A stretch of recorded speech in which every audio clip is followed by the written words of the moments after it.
As we wind down here, Huey, I'm going to Yeah. throw a couple matches your way for Revolution on Sunday, Okay. coming up in Greensboro, North Carolina, which I'm surprised I got that right. That's exactly where it's going to be. I didn't know that was the exact location until I just said that right now. So Okay. a loaded card per usual. It's a pretty stacked card, honestly. Like every pay-per-view of theirs is usually pretty good to great. This honestly on paper looks like one of their strongest shows Mm-hmm. in some time. And even with some of the random like thrown together undercard matches, that's par for the course with AEW. But this still is shaping up to be a pretty great show. I got to mention this: the All-Star Scramble match, replacing the Meat Madness match. I mean, this was all random shit they added at the last minute, but as of right now, it's going to be involving Jericho, Wardlow, Hobbs, Archer, Hook, Brian Cage, and two more people to be announced on Rampage and Collision that I won't spoil here, but they're probably not winning. But of those names, does anyone come to mind that you think might win this match? I mean, they're going to win a future AEW World Championship match, is worth mentioning. So I know Wardlow, he's real. I mean, a part of the Undisputed Kingdom. Yeah. His mission, his purpose right now is to win the AEW World Championship and hand it over to Adam Cole. Yeah. Like my gut is thinking maybe Wardlow should win here, but I don't know.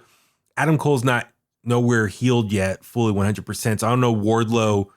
That storyline, I'm guessing that's the storyline for Undisputed Kingdom is Wardlow's going to win, but he's going to be hesitant to give it to Adam Cole, and that's going to lead to maybe Wardlow leaving the faction and him going babyface fighting Adam Cole.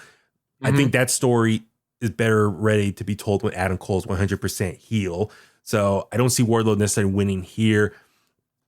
I'm thinking it has to be someone, whoever comes out of the World Championship match. As far as a credible opponent, I'm thinking maybe Powerhouse Hobbs is due for something. I am biased. He is my boy. He's a California guy. He's my boy here from the Bay Area. I'm going to see him wrestle locally here in a few weeks. But no, nice. Hobbs, yeah, he's my guy. You know, he lives down here too.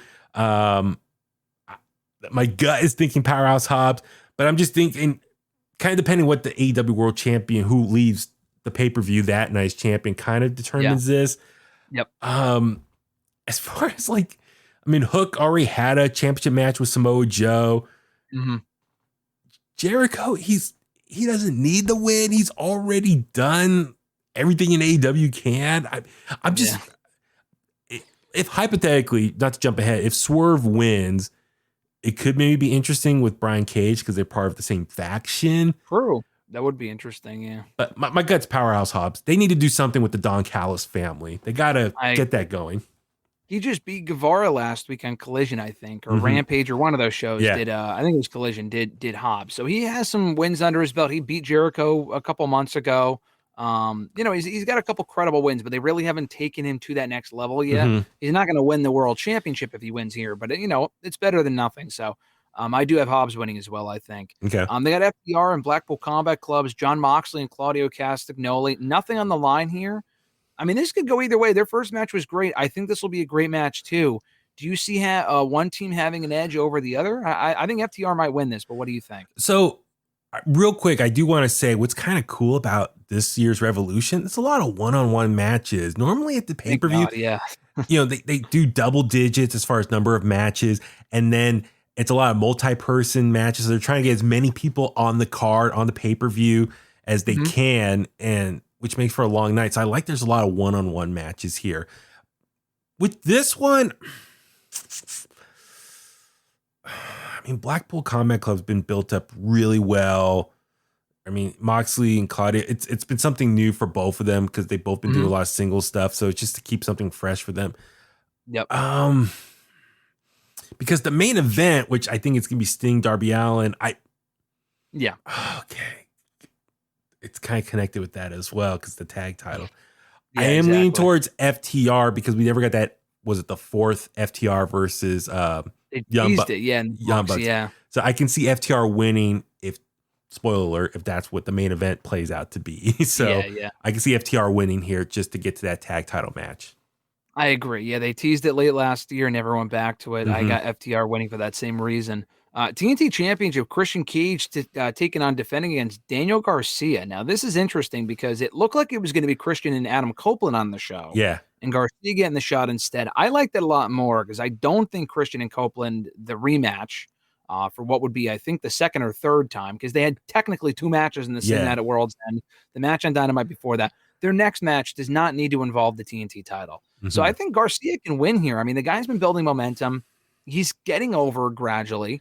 Christian's amazing. I don't think he needs the belt at this point. So I'm going to go Daniel Garcia becoming champion. But what do you think is going to happen?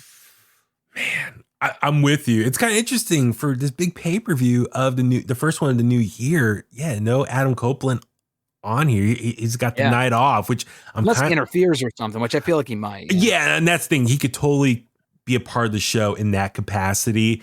So because I'm with you, like them having a third match already is like, how do you top like that hardcore match they had on Dynamite? Exactly. So I don't know how you could top that and just this is like a regular one-on-one match. So it makes sense for Garcia to get the opportunity instead just to change it up.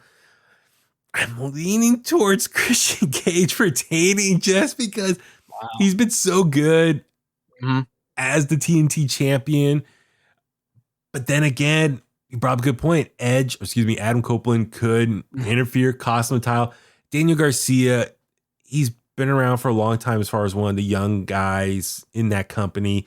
He needs to get, they need to start pushing the younger talent. I mean, I think it was Tony Khan said 2024 is going to be a big year for AEW. So maybe them resetting things post still CM Punk leaving the company, get back to the old ways, gotta start pushing the young talent again. Daniel Garcia has been there a long time, and I think that's a great reward for him winning the TNT championship, kind of reset things, reset that division.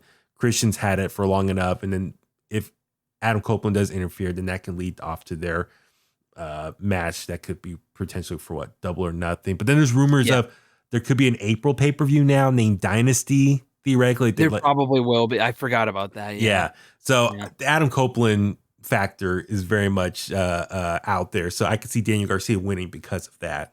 Yeah, I could certainly see that as well. I feel like that'd make the most sense. I feel like Garcia could really benefit from it. But like you said, if Christian retains, I'm not complaining. The guy's been amazing, and his whole "your father's dead" thing is just amazing. So you think it would have gone old by now, but it's still fucking really funny to me. Yeah. He plays the role amazingly well. Will Ospreay's first AEW match is a full-blown member of the AEW roster taking on Konosuke Takeshita, another fellow member of the Don Callis family. This is an interesting matchup. I think it'll be a great matchup. Will Ospreay has to win, but it should spell the end of his time in the group, if not soon after. So is Will Ospreay winning a lock here, you think? Yeah, it has to. He just made his official AEW debut part of the roster this week. But one, I mean, technically they're both part of the Don Callis family right now. So Don Callis's reasoning a couple weeks ago, it's like, I'll have two of my guys face each other. That way we're both winners. Like the whole rationale doesn't make sense because hypothetically, what happened if one of them gets hurt? One of your guys got hurt because of your stupid decision on paper, theoretically. On paper, yes, it's going to be an amazing match. They're both phenomenal wrestlers. I'm looking forward to just the matchup. But as far as the kayfabe story here, it doesn't make sense. Don Callis' reasoning for having this match in the first place. But yes, Will Ospreay needs to win. It's his first match officially part of the AEW roster. Yeah, you got to get the win. But I feel bad for Takeshita. Like, that is someone who I think should have been pushed to the main event scene by now. And, well, maybe we'll get there at some point in 2024. He is someone I'm a big fan of, and I think he's destined for some great things. It's just they need to give him some. I mean, the Don Callis family, like, I really want that to be successful because when I interviewed Powerhouse Hobbs, I was like, it's really cool. The Don Callis family, like the Bobby Heenan family. Like, this is really cool. Like, Don Callis should be, it creates this dominating faction that runs AEW, but they haven't done that. They haven't. I mean, same thing for the United Kingdom, Undisputed Kingdom. Like, they got these like heel factions, but they're not like doing enough with them. But yes, anyway, Don Callis family. But yes, Ospreay should win, and then maybe goes babyface after this. That totally makes sense for that. I mean, you mentioned it right there. Undisputed Kingdom having formed back at World's End, still not really having done anything. Adam Cole's still hurt. I know the Kingdom are the Ring of Honor World Tag Team Champions, like anyone gives a shit. But, Roderick Strong's going to get a shot on Sunday at the International Championship against Orange Cassidy. Again, I feel like this is a must win. There is no way they fucking lose this match, right? Or Roderick Strong, that is. Yes, Roderick Strong needs to win this title just to start giving that faction some credibility. And it's like, okay, you're the big bad faction that's going to run AEW. Well, you start getting some titles so that way you got like everyone's going to start coming after you guys. Like that's how you take control of the company. You start winning all the championships, and very much how Undisputed Era did in NXT when they were all champions. They ran the place. It was their show, their promotion. So yes, Roderick Strong needs to win just to get the Undisputed Kingdom, to get them going and just building them back up as a top faction. Because it's just kind of, they're just there, but they haven't really done anything with it yet. So and I know injuries have been a big part of that and all that. But yes, Roderick Strong must win. Yeah, this is a must-win situation for him. Timeless Toni Storm defending the AEW Women's World Championship against Deonna Purrazzo. I think this will be a great match. Timeless Toni Storm is just so hot right now, and Deonna has momentum as well. But I feel like between Jamie Hayter hopefully back at some point, you got Mercedes Moné coming in soon. Timeless Toni Storm has some more opponents on the horizon. She's either losing the championship at some point because of Mariah May or to Mariah May, and I don't know if that happens here. I feel like it'll happen a little bit later on. I feel like Timeless Toni Storm will retain here, but do you think Deonna Purrazzo has a chance of walking out, becoming the new champ? No, I think Toni Storm retains just to give her some more big wins under this current title reign for herself. And keep in mind, in a few weeks, theoretically, AEW is going to be in Boston. We're all speculating Mercedes Moné is going to make her debut there.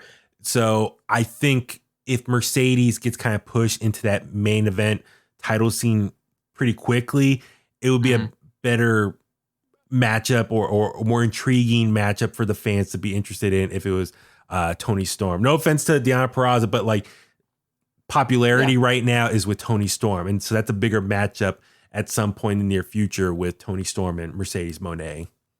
Definitely. AEW Continental Crown Championship, Eddie Kingston taking on Bryan Danielson, a match we've seen several times already. They've split some wins.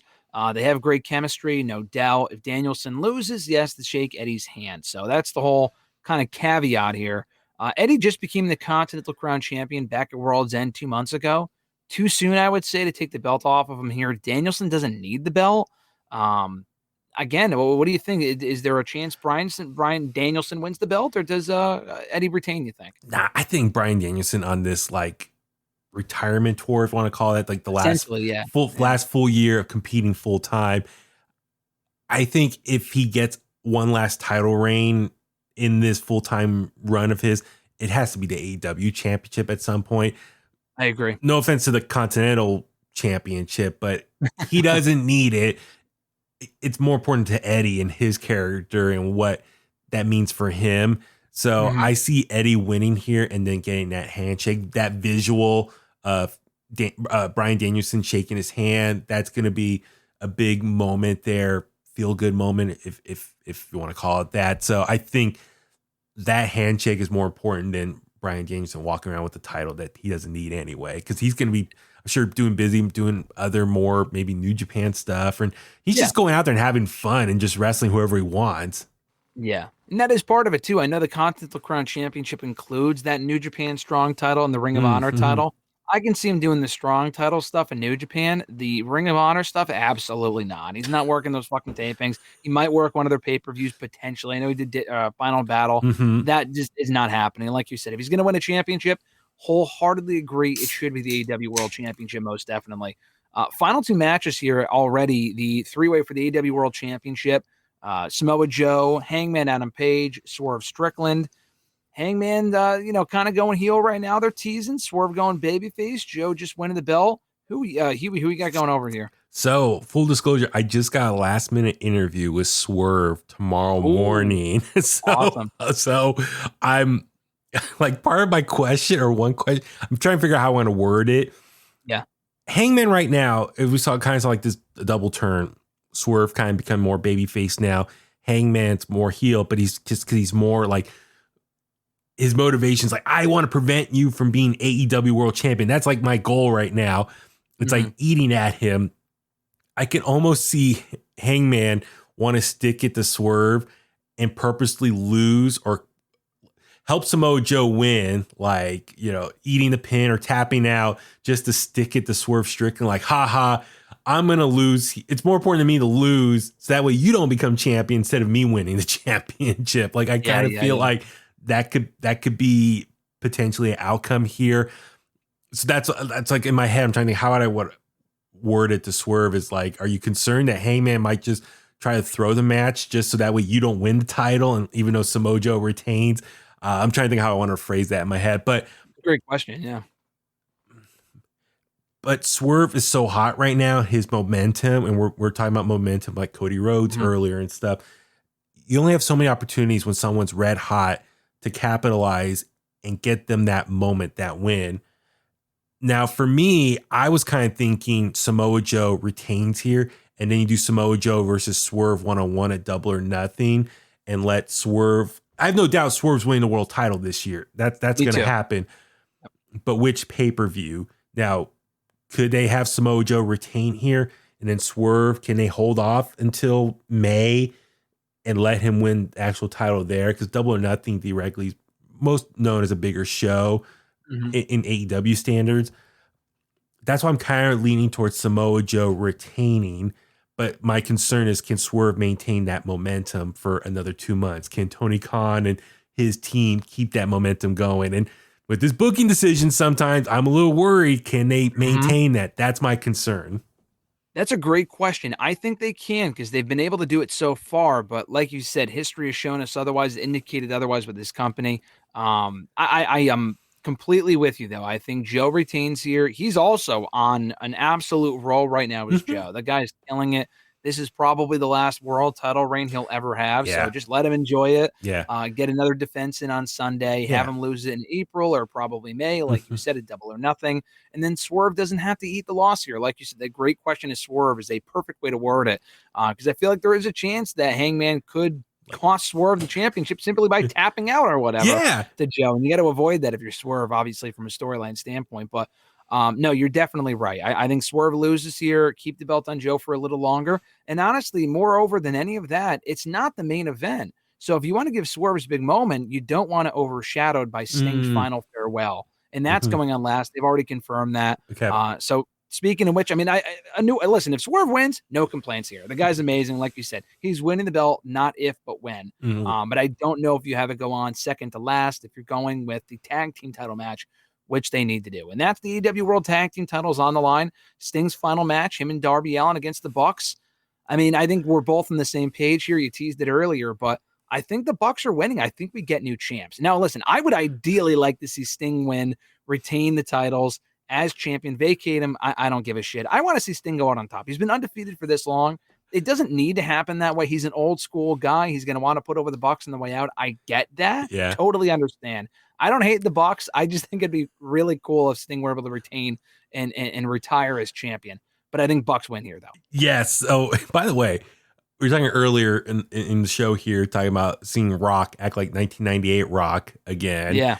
And then last night on Dynamite, you see Sting coming down for the rafters again. I'm like mind blown. Like my childhood is like playing out all over again, like flashbacks here. So seeing Sting come down last night, make the save with Darby Allin getting the beat down, and then Ric Flair with his own little swerve, which was poor Ric Flair. I mean, you shouldn't be doing that with Ric Flair in the ring. Like, just don't do that. Get him out of the just get him out of there. Yes. I gotta give AEW credit here because what they've done with Sting in the last, how long has he been with the company? 3 years? 3 years, yeah. They've really handled him, I think. How can I say this? How AEW's treated Sting, it's been a great way to finish his career because I think a lot of people did not want Sting to end his career the way it ended with WWE, kind of end with the loss with Triple H, the injury from Seth Rollins. It's like, oh, this legendary career, don't want to end on that note. So I got to give AEW credit, the way they've been really just being gentle, or what's the word I'm trying to think of? They really been doing good by him, and really like these last 3 years have been doing some amazing work with Sting, and that he's going out on top, and they've really been doing a good job of just re-establishing his legacy. And it's a great way these last 3 years, this run's been a really great way for him to end his career and look back on it. I know in pro wrestling, you go out on your back. That is kind of normally the rule, is like, if it's your last match, wherever, you got put over the next talent, the young talent. Here, though, it would be interesting if Sting and Darby win. And then where do you go from there? Could that be like Darby's got to find a new tag team partner? Like Sting vacates his half of the championship and Darby has got to find a new tag team partner. That could be like an interesting story beat. Like who's the replacement there? But like what said, my thinking with pro wrestling is the veterans on their way out got to put over the young talent. So I would think theoretically the Young Bucks need to win, but it is Sting's last match. Greensboro, legendary venue for him and his history. If it's the last match, do you want the crowd to go home on a good note, though? Like, do you want the crowd to go home with the Young Bucks winning and people be like, boo? Like, that's my only concern. It's like they might not want the crowd to leave on a sour note, theoretically, with the Young Bucks, the heels, winning, unless Sting and Darby get a beatdown afterwards. But is that still probably or a post-match promo or something like that? So the professional in me thinks Young Bucks need to win, because that's what you're supposed to do. When you're retiring, you're leaving, you put over the next person. And I know Sting is very old school like that. But then I'm thinking about the crowd and their reaction. So it's like you let Sting and Darby win, and then you figure out afterwards, like Darby gets a new tag team partner, and that like you can make a whole angle of like the search. I agree. Yeah. So I feel like that'd be the most interesting way to go, but they're probably not going to do that. So I understand it. I'm most likely thinking Young Bucks are going to win. Yeah, I think so as well. I think we get new champs in the Young Bucks, and then from there they can kind of figure out, what they do with the Bucks and whatever, and with Sting, or rather Darby Allin on his own. But I think Sting closes out the show regardless, hopefully on pay-per-view, cutting a promo, addressing the audience, closing out his career on a high note, even that way, even if he's not going out with a win. That would be totally fine by me. But it's going to be an amazing atmosphere regardless in North Carolina, hopefully with some familiar faces from the past and iconic career of Sting. Lex Luger. I want Lex Luger, definitely. I feel like that's got to be a guarantee if WWE allows it, which I think it'd be dumb if they didn't. So I saw the Kevin Nash thing. I think he just didn't want to be there because out of loyalty to the company. He said initially they said no, but then he retracted that and said, no, I just don't really want to do it. So I don't know. Whatever. I mean, Triple H is his buddy. So yeah. I kind of understand it. But Lex hopefully will be there. I think he will in the front row supporting his friend. And it's going to be a great night of Revolution. I'm looking forward to the show on Sunday. It's stacked for sure. It's a lot to get excited about right now in WWE and AEW and just wrestling as a whole as we kind of go forward on the road to WrestleMania.